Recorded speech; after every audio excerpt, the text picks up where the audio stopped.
जय हिंद दोस्तों, आप सभी का अपना चैनल राज माथशाला में आप सभी का स्वागत है। आइए देखते हैं हम लोग पढ़ते एसएससी जीडी कांस्टेबल का प्रीवियस क्वेश्चन। सेट नंबर था 12/12/2019 का पूछा प्रश्न, द्वितीय शिफ्ट का है। ठीक है दोस्तों आप लोग अनुरोध कृपया वीडियो को पूरा देखें, जो भी कमियाँ दिखे अपना सुझाव जरूर कमेंट सेक्शन में जरूर दें। इसके पिछले क्लास में हम लोग देख लिए थे क्वेश्चन नंबर 19 तक। देखते हैं क्वेश्चन नंबर 20। प्रश्न 20 क्या कर रहा है?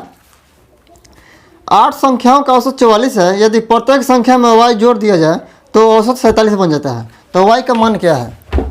मेरे पास 8 को संख्या है, 8 संख्या का औसत कितना दिया है? 44 है।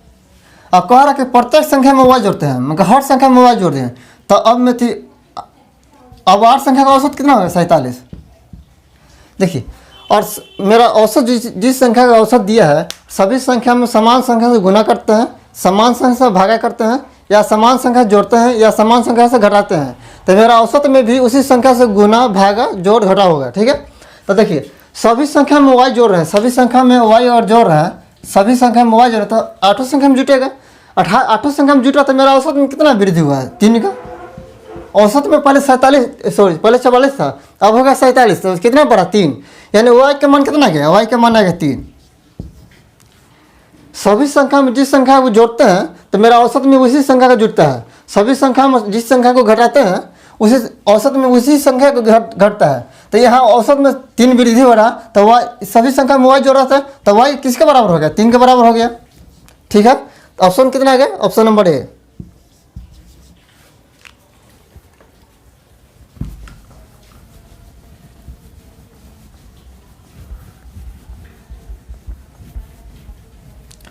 अब देखते हैं क्वेश्चन नंबर 21। प्रश्न 21 क्या कर रहा? प्रश्न कुछ संख्या दिया x ratio y, x ratio y का मान दिया है 7/5, और y रेशियो z का मान दिया है, y रेशियो z का मान दिया है 7/11। अब x रेशियो y और रेशियो z का मान पूछ रहा है। तो इसके लिए क्या करेंगे? अब देखिए पहले यहाँ देख लेते हैं कि जो पहले समीकरण में संख्या में है, जिस संख्या से समाप्त हो रहा है तो दूसरा समीकरण में उसी संख्या से शुरू होना चाहिए। तो जब ऐसा संख्या दिया है, जब यह मेरा फॉलो कर रहा है, तो जो इसके में होगा जो पहले संख्या, तो पहले जो सामने सामने पहले गुना होगा तो 7 से 49, फिर उसके बाद तिरछा गुना होगा तो 7×5 = 35। फिर उसके बाद जो लास्ट का संख्या, तो लास्ट की संख्या सीधा गुना हो जाएगा, तो 11×5 = 55। ये मेरा x ratio y ratio z का मान आ गया 49, 35 और 55। इसका दूसरा तरीका भी है। अब इस तरह से भी लिख सकते हैं, x y और z का मान पूछ रहा है। ठीक है, x y z का मान पूछ रहा है, तो x y का कितना मान है? x का मान 7 है। जिसका मान दिया उसका नीचे लिख दीजिए। ठीक है, जिसका मान दिया उसका नीचे लिखिए। y का मान कितना है? 7, और z का मान 11। देखिए जिसके पीछे जो प्लॉट खाली होगा, जो जिस संख्या का पीछे खाली है वही संख्या भरेगा। यहाँ खाली है और यहाँ इस खाली है। उसके बाद देखिए जो लाख की संख्या कौन है? लाख की संख्या 5 है, तो इसमें 5 भर जाएगा। इसका आगे के प्लॉट खाली है, तो आगे कौन है? 7 का प्लॉट आगे खाली है, तो 7 भरेगा। अब सीधा सीधे गुना हो जाएगा, सामने सामने गुना हो जाएगा। तो 7 से 49, 7×5 = 35 और 11×5 = 55। और x ratio y ratio z का मान चले, x y z का मान चलाएगा। ठीक है, 49, 35, 55। Option number 49, 35, 55, option number D. ठीक है,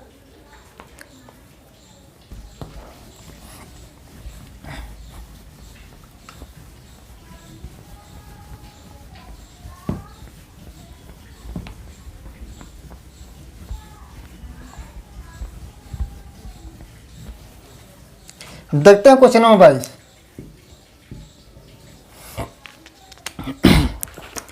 प्रश्न 22 क्या कर रहा? एक कमरे की लंबाई, चौड़ाई तथा ऊंचाई 16 मीटर, 12 मीटर तथा 15 मीटर है। तो उस कमरे में रखी जाने वाली सबसे बड़ी छड़ की लंबाई क्या है? और एक कमरा में और छड़ हम रखते हैं तो सबसे लंबा छड़ कौन हो सकता है? वो अगर तिरछा कोने इस कोने से उस कोने तक रखेंगे तो मेरा सबसे लंबा छड़ होगा। देखिए, और मानते हैं मेरा एक वर्ग है या एक वर्ग है या एक आयत है। एक आयत है, इसका लंबाई मान लीजिए x है, लंबाई x है, ये y है। तो सबसे लंबाई से किसी में और छोरी से में रखना, तो सबसे लंबा कौन हो सकता है? ये चौड़ाई वाला हो सकता है या लंबाई थी, ये चौड़ाई वाला हो सकता है या लंबाई वाला हो सकता है। तो सबसे लंबा कौन, जो तिरछा तिरछी और रखेंगे तो सबसे लंबा छोर होगा। ये मेरा क्या होता है, जो तिरछा तिरछी को इसको मिलाएंगे तो मेरा क्या होगा, ये विकर्ण होता है। जिस तरह वर्ग गया है तो विकर्ण होता है, उसी तरह जो थी मेरा घनाभ है उसमें भी विकर्ण होगा। कमरा किस आकार का होता है? घनाभ का आकार का, ठीक है। तो घनाभ का विकर्ण क्या होता है? घनाभ। और लंबाई चौड़ाई और ऊंचाई तीनों भिन्न भिन्न दिया हो तो मेरा घनाभ होगा। लंबाई चौड़ाई ऊंचाई दोनों और तीनों समान दिया हो तो मेरा घन होगा, ठीक है। तो घनाभ का विकर्ण, घनाभ का विकर्ण, विकर्ण का होता है अंडर रूट लंबाई स्क्वायर प्लस आधार स्क्वायर प्लस ऊंचाई स्क्वायर। सभी को हम स्क्वायर करके जोड़ के रूट से बाहर निकले तो मेरा विकर्ण निकल जाएगा, ठीक है। तो लंबाई कितना दिया है? 16 मीटर। चौड़ाई कितना दिया है? 12 मीटर। और ऊंचाई कितना दिया है? 15 मीटर। सभी का स्क्वायर करते हैं तो 16 का स्क्वायर कितना है? 256। 12 का स्क्वायर 144 और 15 का स्क्वायर 225। सभी को जोड़ते हैं तो 6 4 10 10 5 15, हाथ बचा 1 1 5 1 6 6 4 10 10 10 2 12, हाथ बचा 1 2 1 3 3 1 4 4 4 2 6, यानी कितना गया? 625। रूट और 9 625। तो 625 किसका स्क्वायर होता है? 25 का स्क्वायर होता है। 625 को तोड़ेंगे तो 25 गुने 25 यानी 25 का स्क्वायर होता है 625। तो रूट से बाहर निकलेंगे कितना? दो का जोड़ा मिलाएंगे तो रूट के बाहर निकलेगा कितना आएगा? रूट के बाहर कितना मिलेगा? 25। यानी 25 मीटर के छड़ को सबसे इसमें रख सकते हैं।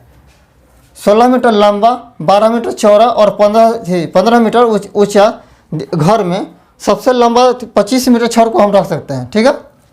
Option number D.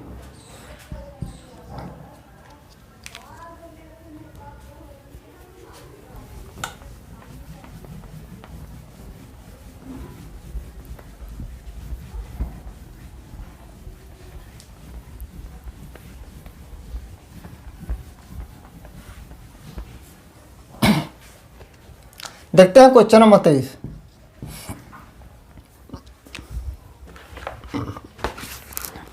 प्रश्न 23 क्या करा? एक कार 48 किलोमीटर प्रति घंटा की गति से एक निश्चित दूरी को 14 घंटों में तय करती है या 84 किलोमीटर प्रति घंटा की गति से समान दूरी को तय करे तो कितना समय लगेगा? देखिए दूरी बड़ा क्या होता है? दूरी 4 गुने समय, और दूरी हमको निकलना है तो दूरी बड़ा क्या होता है? चाल गुने समय। 4 गुने समय होता है। यहाँ दूरी नहीं मालूम है, दूरी निकालना है। यहाँ चाल दिया है, चाल कितना दिया है? 48 किलोमीटर प्रति घंटा। चाल कितना दिया? 48 किलोमीटर पर घंटा, किलोमीटर प्रति घंटा। और समय कितना दिया? 14 घंटा। ये मेरा टोटल दूरी निकल जाएगा। ऑफ कोर्स मेरा दूरी तो समान रहेगा, दूरी समान है तो यहाँ गुना करने तो मेरा टोटल दूरी ऐसी जितना दूरी है वो निकल जाएगा। तो हम गुना नहीं करते हैं और काटने में आसानी होगा। तो मेरा दूरी कितना आ गया? 48 गुने 14। अब देखिए, अब समय बराबर क्या होता है? पूछ रहेगा समय बराबर क्या होता है? समय देखिए हम यहाँ समय निकलना है तो जो 4 बटा में चलाएगा। तो यहाँ समय बराबर क्या था? दूरी बटा 4। यही 4 पूछता तो समय बटा में चला था, समय पूछता तो 4 बटा में रहा, और समय 4 पूछता तो समय बटा में आता, ठीक है। तो यहाँ मेरा समय पूछ रहा है तो सब बटा में कौन आएगा? 4। तो दूरी मेरा कितना है? दूरी मेरे पास कितना है? 48 गुने 4 सॉरी 14। 48 गुने 14। अब स्पीड कितना है? किस स्पीड से चल रहे हैं? 84 किलोमीटर प्रति घंटा। 84 किलोमीटर पर घंटा से के स्पीड से चलना है, ठीक है। तो आप समय कितना लगेगा? 14 5 70 74 84 6 बार में 8 6 48 8 बार में। अब 8 घंटा में पहले कितना घंटा पहुंच जाता था? 14 घंटा में। अब कितना समय लगेगा? 8 घंटा। 8 घंटा में वो अपना पहुंच जाएगा 84 किलोमीटर प्रति घंटा का स्पीड से। ऑप्शन नंबर ए, ठीक है। आइए देखते हैं क्वेश्चन नंबर 24।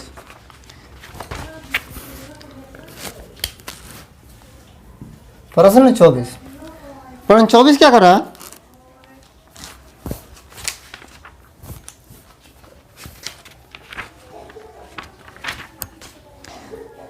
आज देखते हैं क्वेश्चन नंबर 24 है। 24 क्या करा? रमेश 75 वस्तुएं 10,800 रुपये में खरीदता है तथा उसके 5 वस्तुओं के विक्रय मूल्य के बराबर हानि पर बेचता है। वस्तु का विक्रय मूल्य क्या है? जो रमेश है किसी वस्तु को 75 वस्तु खरीदता है, उसको कितना में खरीद रहा है? 10,800 रुपये में खरीदता है, 10,800 में खरीद रहा है। और कह रहा का जो 75 5 वस्तु के विक्रय मूल्य के बराबर हानि होती है, तो CP बराबर क्या होता है? CP। और हानि हो रहा था SP प्लस हानि, SP प्लस हानि। और लाभ हो रहा है तो CP बराबर क्या होगा? SP माइनस लाभ। ठीक है, तो यहाँ कह रहा है का जितना वस्तु बेच रहा हो वो 5 वस्तु के विक्रय मूल्य के बराबर है।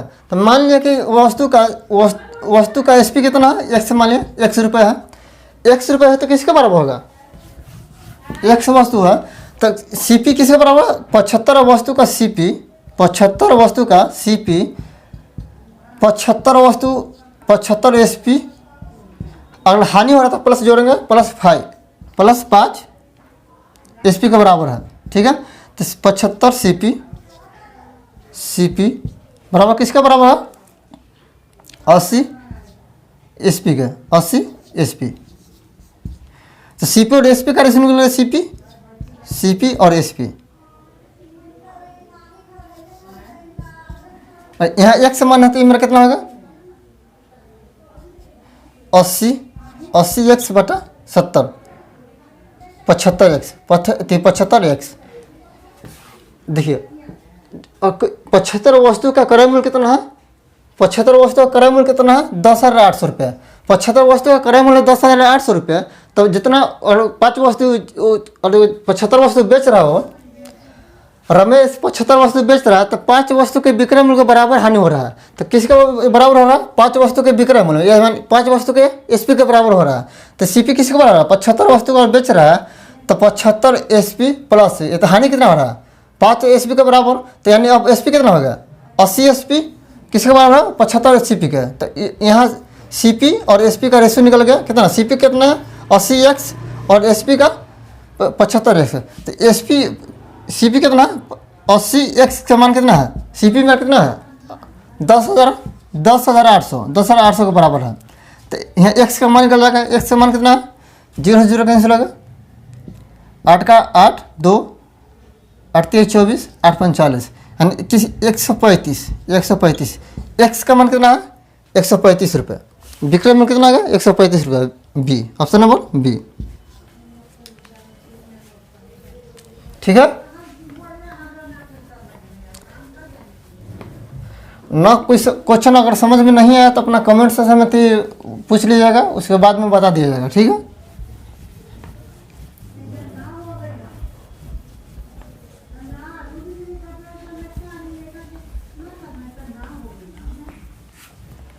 देखते हैं क्वेश्चन नंबर 25। ये मेरा सेट समाप्त हो जाएगा। एक दुकानदार 25% की छूट देने के पश्चात 40% लाभ कमाता है। अंकित मूल्य क्रय मूल्य से कितना प्रतिशत अधिक है? एक दुकानदार है, देखिए यहाँ CP 40% लाभ कमाता है। एक वस्तु 25 पर छूट देते हैं, मान MP कितना है? MP मालूम नहीं है MP, और MP पर छूट देता है किसके बराबर होगा? SP के बराबर होगा। किसी वस्तु पर मेरा मान लिया कि मेरा SP 100 है, सॉरी MP मेरा 100 रुपये है, मार्क प्राइस मेरा 100 रुपये है, तो इस पर 25% छूट दिया, कितना में बचे? 75 रुपये में। और कह रहा है कि उसे 40% लाभ होता है। तो लाभ किस पर होता है? क्रय मूल्य पर। और मेरा CP और 100 रुपये इसको माने तो लाभ कितना हो रहा है? 140। देखिए यह जो और किसी वस्तु पर मेरा MP है, मार्क प्राइस है, जिस पर हम और छूट देते हैं तो किसके क्या मेरा निकलता है? SP निकलता है। यहाँ किसी वस्तु का हम हानि या लाभ पर बेचते हैं तो मेरा किसके बराबर होगा? SP के बराबर। यहाँ और SP को हम दोनों जगह समान कर लें तो मेरा MP और CP का मेरा मान निकल जाए 15 25 75। यहाँ 28 से गुना करते हैं तो मेरा SP बराबर है 28। यहाँ पर 15 से गुना करते हैं यहाँ, और 15 से गुना करेंगे तो मेरा जो SP है वो बराबर होगा। और यदि 28 से गुना करें तो यहाँ भी 28 से गुना होगा, यहाँ 15 से गुना, तो यहाँ पे मेरा 15 से गुना होगा। ठीक है, तो मेरा CP कितना आ गया, मेरा संबंध दोनों का SP बराबर हो गया। जब यहाँ दोनों का SP बराबर है तो मेरा CP कितना आएगा 1500, CP 1500 आया। और MP मेरा कितना आया, MP 2800, MP 2800, CP मेरा कितना आया 1500। अपना से पूछ क्या रहा, तो अंकित मूल्य क्रय मूल्य से कितना प्रतिशत अधिक है। अंकित मूल्य है, अंकित मूल्य कितना है 2800 और CP कितना है 1500, इससे कितना परसेंट अधिक है। तो 2800 माइनस 1500 किसके बराबर होगा, मैं कितना होगा 003 1300 अधिक हो रहा है। अब परसेंटेज पूछ रहा है तो किससे तुलना किससे करेंगे, क्रय मूल्य से। क्रय मूल्य कितना है 1500 गुने 100, 0 से 0 कितना कैंसिल होगा, 5 15 5 के 20, 13 दूनी 26, 260/3 और 23 24 बचा 2, 3 दूनी 6, 36 18, 86.2/3 कितना परसेंट अधिक अंकित मूल्य है 86.2/3%। इसको 86.2/3% या इसको 86.666 या 86.67 भी लिख सकते हैं। ठीक है, ये कटेगा नहीं, ये मेरा इन्फिनिटी होगा, कटेगा नहीं, आगे चलते चल जाएगा। तो 66.67% लिख सकते हैं। ठीक है, कितना परसेंट अधिक किए हैं अंकित 86.67%। ठीक है दोस्तों, धन्यवाद।